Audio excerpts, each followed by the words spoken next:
Hello, hello. I'm Casey. And I'm Fallon. And this is Render the Darkness. Okay, so here is our worldly fact for this episode. Stomach acid is strong enough to dissolve some metals. For example, if for whatever strange reason you swallowed a razor blade, your stomach could, or would, in theory, dissolve the blade.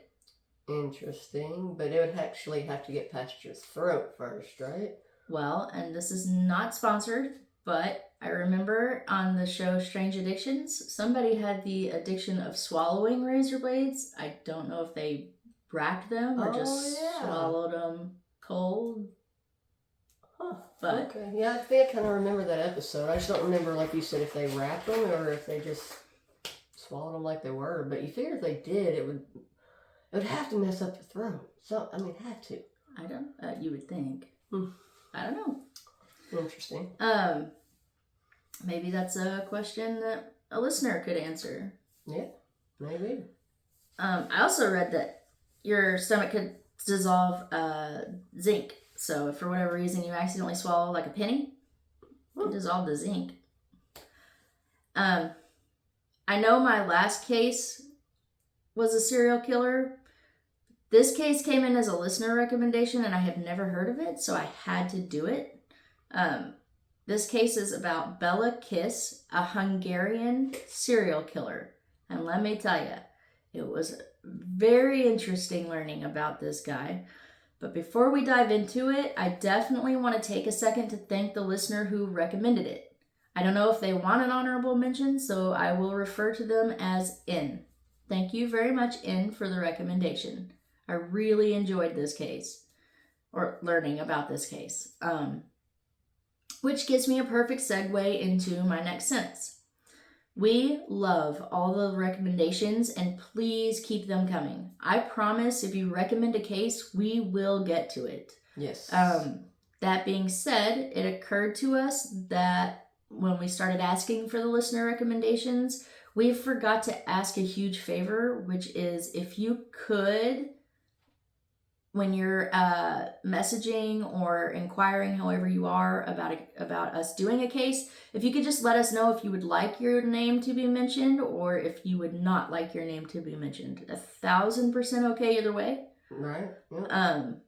Just let us know. Just a quick yay or nay on that. We just want to be able to give credit where credit is due if credit is wanted.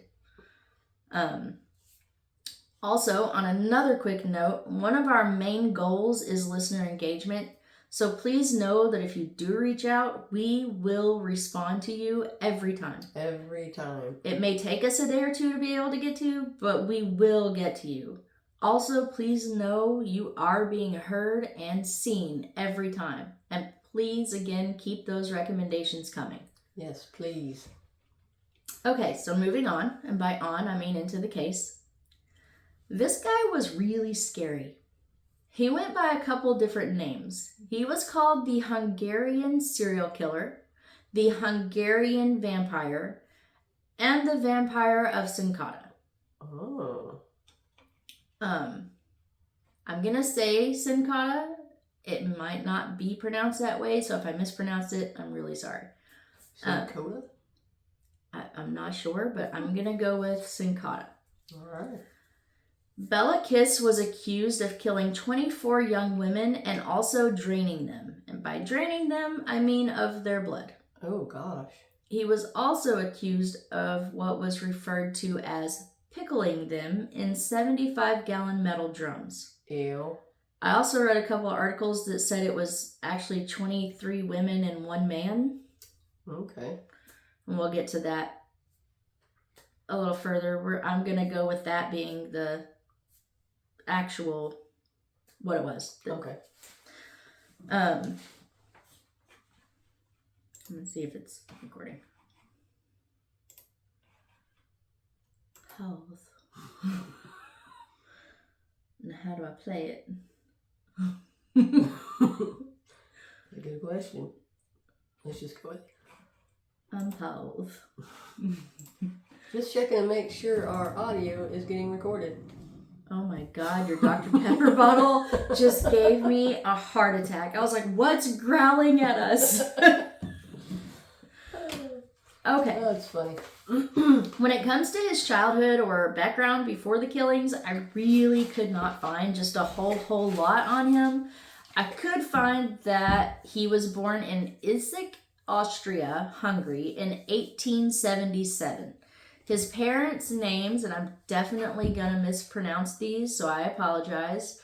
But his dad's name was Janos Kiss, and his mother was Verona Varga, which I think is a super pretty name. Yeah, I was gonna say that's a really pretty name. I like that, Verona. I like it a lot. Oh, it reminds me of a song. I don't remember what it's called, but my. Go ahead. Okay. Sorry. It's okay. Totally off track. That's fine. I read that there was talk about there being incest within the household between Bela and his mother. Ew. It was thought or suggested that Bela started having a relationship with his mother at a young age, so there's that speculation. Ew. I also found that Kiss was married twice and had 2 children. And that's about all I could find about his background. And I will let you know ahead of time, I did not put anything about his children in this case. I just, with these kinds of cases, unless I can find somewhere where the children have independently reached out or spoken up, I don't want to assume that they even want to be associated in any way. So Understandable. I just didn't put anything about them in here. So, outside of that, his story picks back up in the early 1900s when he moved to Sincada, which, from what I could understand, is or was at the time located in Budapest, but I think now it's actually like right outside of the line of Budapest. Okay. He worked as a tinsmith, which I had to look up because I didn't know what that was. Apparently, a tinsmith is a person who makes and repairs tin and light metals. Oh, kind of like maybe like a tin roof? Yeah. Okay. My brain went straight to like swords and daggers but I don't know if those would be tin or light metals. Probably not. I don't know. Maybe some. Like maybe, well, I don't know. No, probably not. I'm probably way off on that.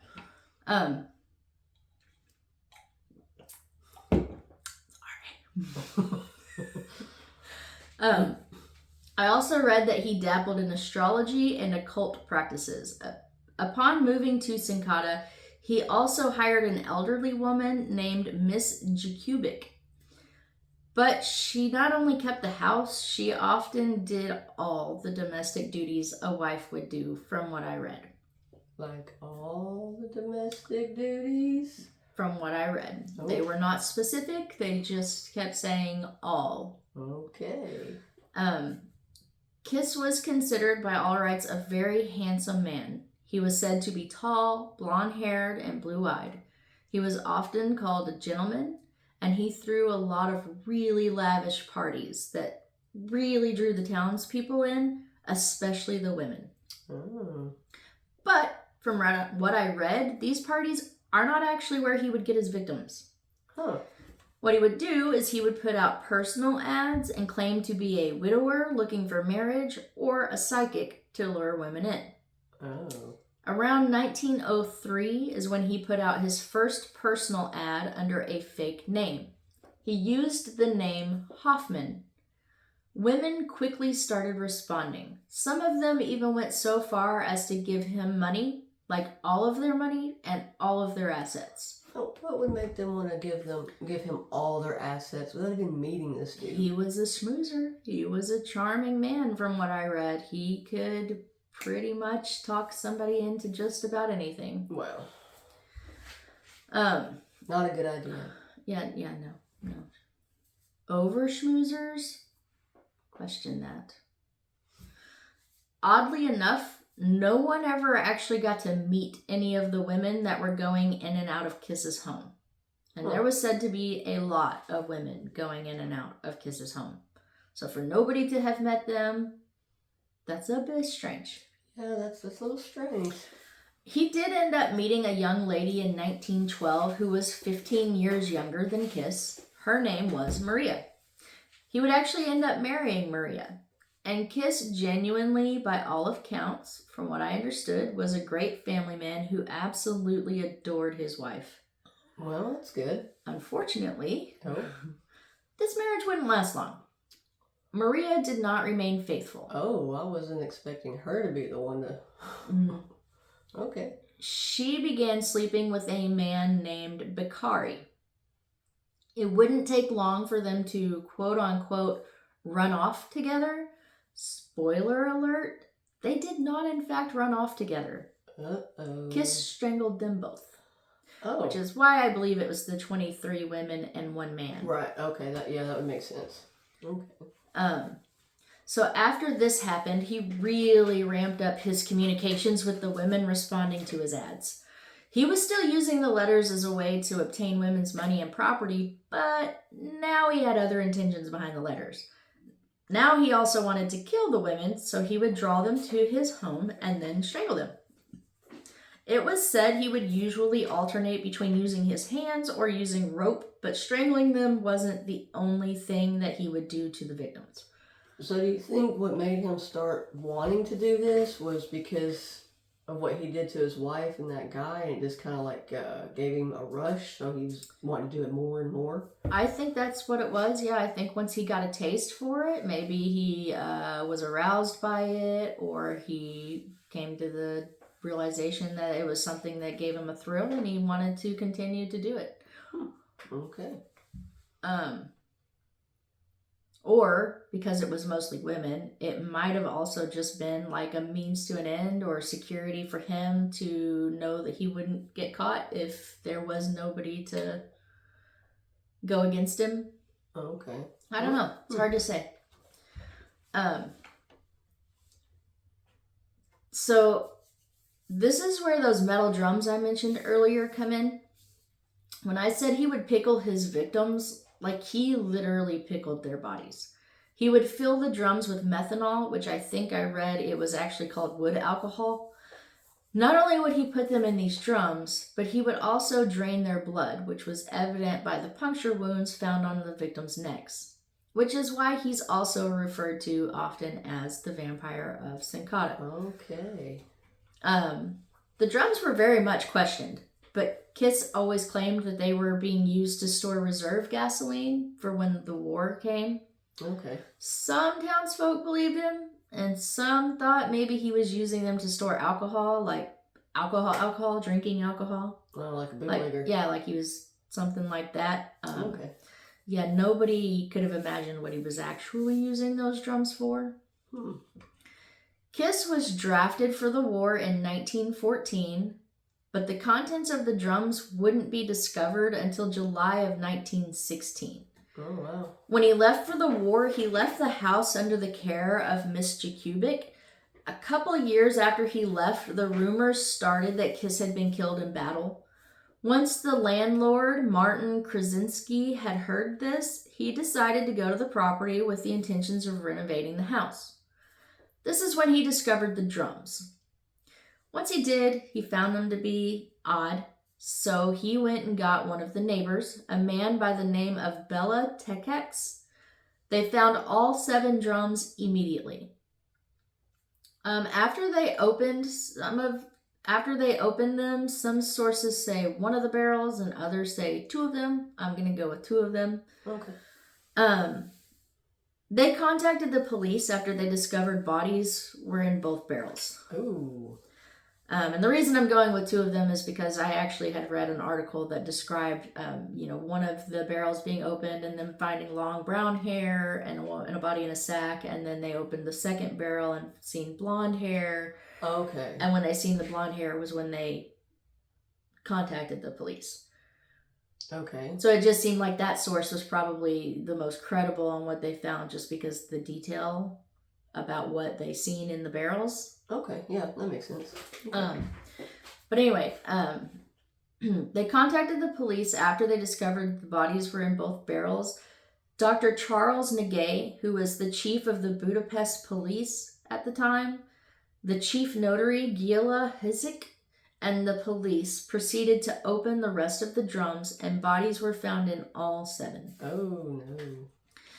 This prompted them to search the house, where they ended up finding a total of 24 bodies. Dang. Some of them they found buried in the front and backyard. It should be noted that even the buried victims were preserved in alcohol the same way that the victims in the metal drums had been preserved with the methanol. Oh, I wonder how they did that.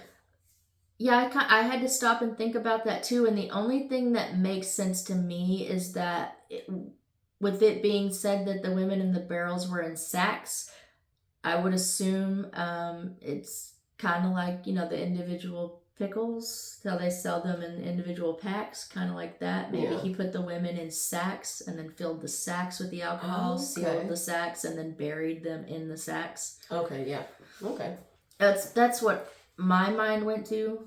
But who knows? That definitely makes sense, because, I don't see how he'd be able to do it if he just, dug a hole and put them in there and then poured it on them. Yeah, I don't think that would work. Yeah, I don't think that would work, because that would just seep into the ground. And... Yeah. So, yeah, the sack thing, that definitely makes sense. Yeah. That's when Nagay reached out to the military to find out if Kiss was still alive. If he was, the plan was to arrest him if he wasn't already a prisoner of war somewhere. Okay. Unfortunately for detectives, Kiss had a very, very common name. Ooh. There were said to be hundreds of men with that same name. Well, dang, that ain't good. So it made it really difficult to track the right Kiss down. I can see that, yeah. In the meantime, they went ahead and arrested Miss Jakubic. But why? Well, she's the one who's in front of them. She's the one who's there, so maybe they can press her for some kind of information. Okay.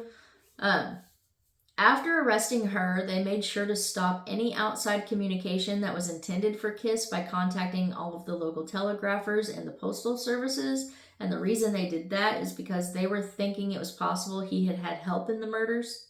Oh, okay.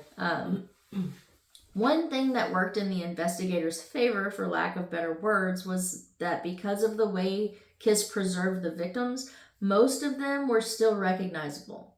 So investigators began to focus on identifying the victims while they were waiting on the military to respond back with the news of Kiss. Okay.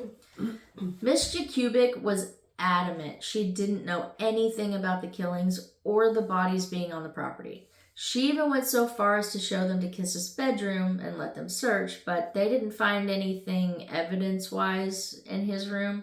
But they did notice a locked door. Ooh. When they asked Miss Jakubic about it, she exclaimed, "That is the secret room of Bela Kiss. He told me never to enter it and never let anyone in." However, after some pressing, she did eventually relent and she gave him the key. Locked doors are not good. I think we said that in the last episode. I think so. Nothing is ever good behind a locked door. No, don't open Not in the history doors. of locked doors ever has there been something good. Yeah, if you're not supposed to be in there, don't do it. But, detectives, after finding what they found, they had to. So Well, there yeah, are some exceptions to the rule, but like the common Joe, Yeah. don't go into the locked door. No. Police, you probably should, every time. True. Anyway, once opening it, the first thing they seen were bookcases covering every wall of the room, completely full of books. The only furniture was a desk and a chair. The letters I mentioned at the beginning, you remember those? Yeah. They were found in the desk, but that's not all they found. Oh. They also found photo albums filled with pictures of over 100 women. Ooh. Obviously, That's a lot of ladies. yeah. Obviously, after finding that, Dr. Nagay's immediate concern was that there may be more victims somewhere. Right. All the women in the letters wanted marriage from Kiss. Why? I'm telling you, Again? he was a charmer. Just why? He was a charming man. I read that Kiss would ultimately end up getting around 174. And again, there was another source that said 175, so just let me throw that out there just in case that's the right one. Okay. But I'm going to stick with 174. Around 174 marriage proposals. He seemingly accepted at least 74 of them because that's how many he maintained communication with via the letters. Wow, 74 proposals that he accepted. That's a lot of writing. That is a lot of writing. But, the end goal. Well, I mean, unless, he decided he's just going to write. I guess it still would be a lot of writing, but he just, wrote the exact same thing to all of them. It'd still be a lot of writing. Yeah, because I guess back in the day, they didn't have copy machines. No, probably not at this time, no. In the early 1900s, Yeah, I don't think so. Dr. Nagay also observed the type of books a man like Kiss would own, and he discovered that there were many books about poisons and books about strangulation. Oh. After thoroughly searching the room, Nagay went back to interrogate Mrs. Jakubik. She was convinced that there was just no way Kiss killed those women. She even recalled a time that he made splints for a dog that had broken its legs and took care of it until it was better. Well, She claimed he was a good man and could never hurt a thing. Yeah, but just because you're good to a dog doesn't mean you're not capable of harming a human. Right. I've never had a dog talk back to me. Despite her admitting there was a frequent amount of women coming and going from Kiss's house, she also claimed that she never engaged with any of the women and stayed to her own business. Dr. Nagay was still suspicious of what she was saying because he also knew that Kiss had it in his will that Mrs. Jakubik would get all of his money upon his death. And it was a good amount of money. I mean, all the ladies' money. All the ladies' money, but it was in his possession, so technically it was his money. And she was said to get it if he had died in the war, like they were suspecting that he might have. Yeah, okay. But Mrs. Jakubik stood by the fact that she had no knowledge that she was in that will. And the police ultimately didn't get anything in the way of a confession from her or anything. She didn't say anything that would implicate Kiss in any way, so they didn't really have a reason to keep her. Okay. Dr. Nagay's next move was to get a hold of every police department in every location he found a woman to be from based on the addresses on the letter. Nagay believed that Kiss focused on what he focused on in the letter communication was if they had any close relatives. If they didn't, those seemed to be the ones he chose to be his victims. That's based on the letters. Also, the ones he stole from that would threaten to call the police, he would also get rid of those. Oh. Yeah, and I didn't say get rid of like that. I actually read it worded get rid of. Ooh. So I wasn't just being insensitive in that comment. Right. One of the victims had the initials KV on her clothes, so Dr. Nagay was able to identify the woman using those initials. Okay. Her name was Madame Catherine Varga. She was a Budapest widow who was said to be extremely good looking and very well off due to her successful dressmaking business. Oh, go her. Another victim, who was also identified by her clothes, had her name, Julianne Pashik, stitched in it. According to the letters and court documents, her and a woman named Elizabeth Komaromi had attempted to sue Kiss, but, convenient for him, they've never made it to court. Oh, wow. I wonder why. It didn't take long for Dr. Nagay to have enough evidence that he could actually prove that Kiss had killed at least 30 women. But they only had 24 bodies, so. Oh, so he knew that he did he had 30, but they could only get him for 24. Correct. Okay. So finally, after 2 years, on October 4th, 1916, a Siberian hospital reached out to Dr. Nagay to inform him that a soldier named Bela Kiss died of typhoid in 1915. But immediately following that letter, he received another letter claiming that Kiss was actually still alive and was a patient of the hospital. So the same hospital? Same hospital. Huh. Okay. So when Dr. Nagay arrived at the hospital, he approached the bed that Kiss was supposed to be recovering in, and they found the person laying there was not only deceased, but also wasn't Kiss. Oh. Somehow, the real Kiss knew Dr. Nagay was coming and managed to put another soldier's body in his bed. I wonder how he knew that. I have no idea. Huh. At this, Dr. Nagay panicked and sent out warnings to all of Hungary that Kiss, or as he referred to him as the monster of Sincata, was still alive. Wow. They would get many leads from all over the world. In 1920, there was a member of the French Foreign Legion who reported that he thought one of his fellow members could be Kiss, but he knew him as Hoffman. Sound familiar? Hoffman, yeah. When the police went to question Hoffman, he was long gone. Of course, nowhere to be found. After that, it was suspected that Kiss was a prisoner in Romania, but at the exact same time he was supposed to be a prisoner in Romania, it was also claimed that he had died of yellow fever in Turkey. Man, he's just everywhere. There was even a report by a New York homicide detective named Henry Oswald. He said he saw Kiss walking out of a subway in 1932. Okay. Now, all the claims and all the sightings that people claim to have had over the years of Kiss, Oswald's claims seem to be the most credible because of his reputation. He was known as the quote-unquote camera eye due to his innate ability to remember faces. Okay, so he had like a photographic memory. I would assume something like that, yeah. That said he never forgot a face. Okay. Oswald said the crowd was just too big, so he was unable to pursue the suspect, so if it was Kiss, he got away. And again, of course he did. And the last claim that I could find anyone ever made of a Kiss sighting was that Kiss was working as a janitor at an apartment building. This was in 1936, but yet again, by the time the police arrived to question him, he was gone. Kiss was never caught. Dang, does he just like poof? Just poof? I don't know if he's got like a crow that just flies around and listens and then brings him back the message like, hey, they're coming. I have no idea. This guy is like Houdini of his time. I don't know. David Everett said it better in Human Monsters when he said, despite all the globe-trotting by Kiss, no other murders were ever attributed to him. Which basically means that despite him being everywhere and having plenty of opportunity to commit murders other places, no other murders were ever linked to him. Oh yeah, but I mean he could have decided to change the way that he did it.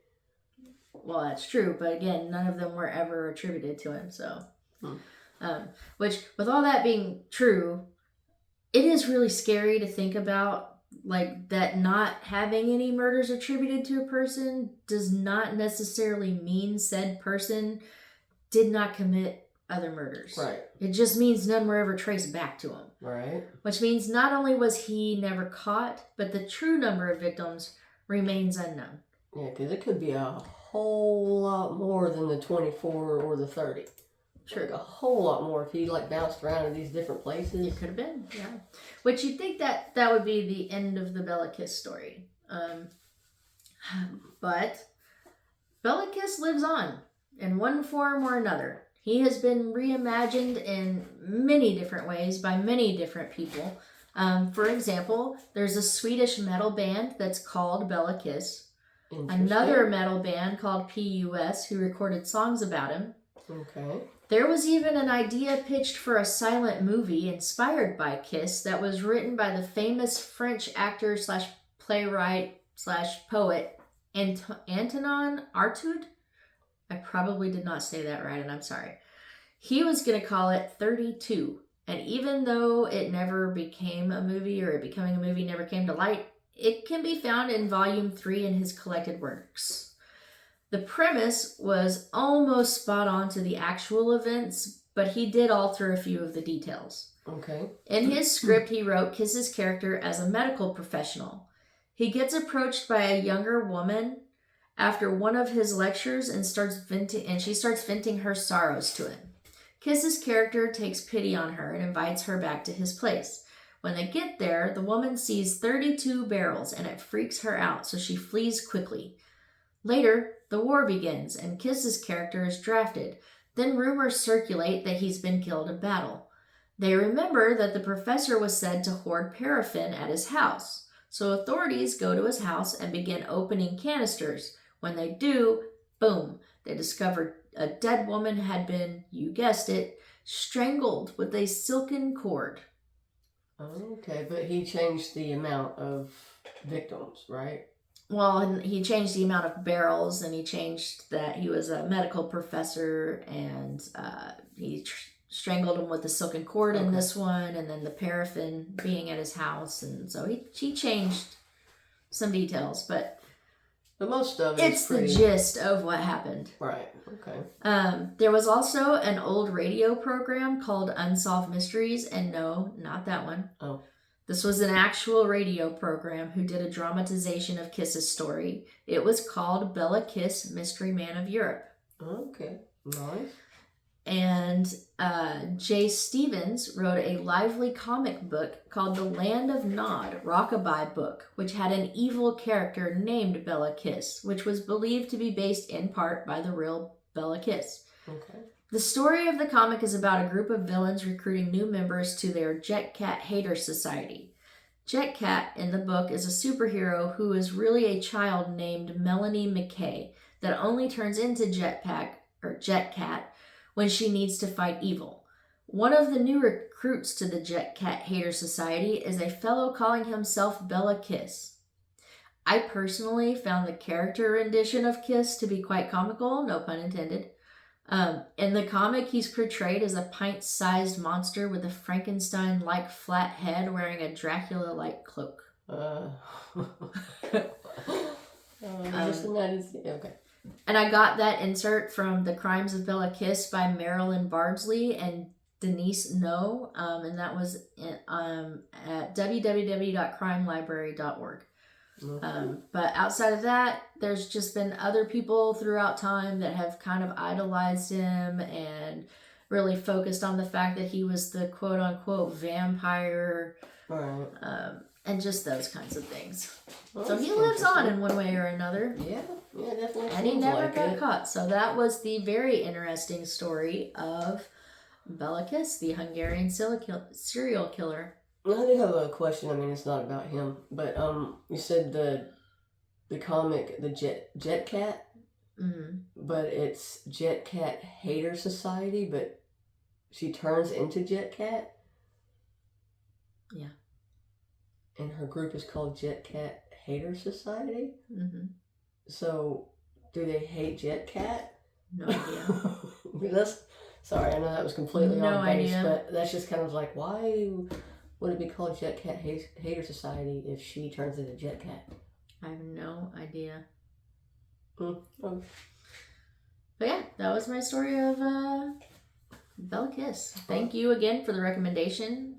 We really, really appreciate it. Yeah, it was really good. I don't think I've ever heard of that before. It was really interesting.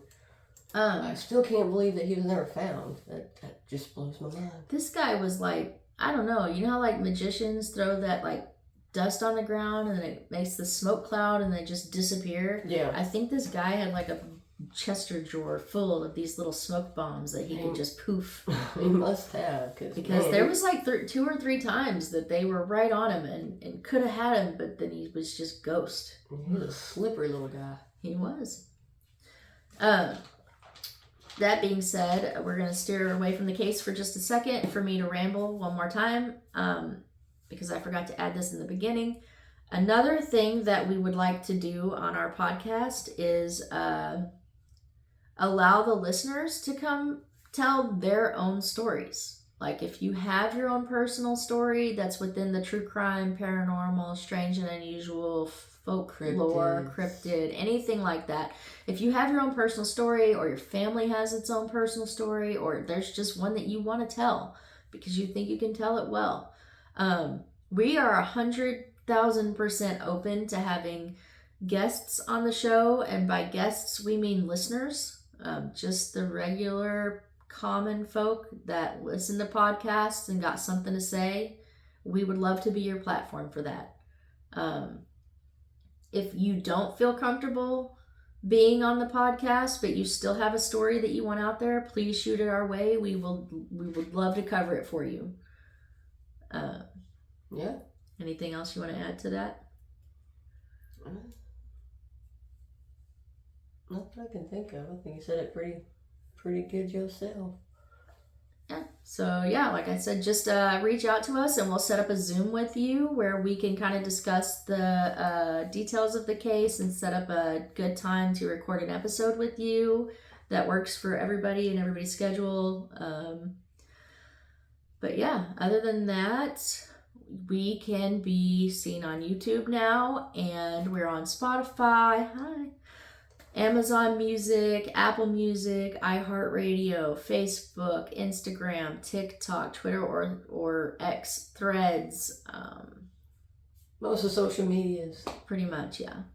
But yeah, thank you so much for spending your time with us today. Yes, thank you very much. We look forward to you spending more time with us and us getting to spend more time with you. And we look forward to hopefully hearing from you guys.